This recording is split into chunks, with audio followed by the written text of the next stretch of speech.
Abiso mula sa MMDA, ilang bahagi ng EDSA ang sarado simula ngayong Pebrero para sa konstruksyon ng MRT-7.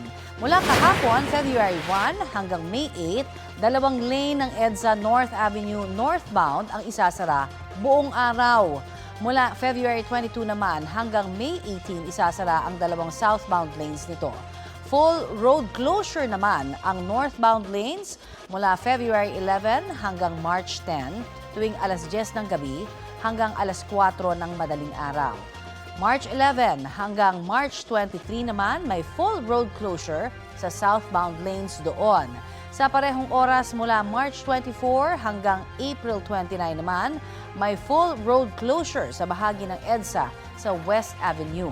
Para po yan sa pagkakabit ng turnback girder o bakal na magdurugtong sa dulong segment ng MRT-7 North Avenue Station at sa riles na nakatayo na sa West Avenue.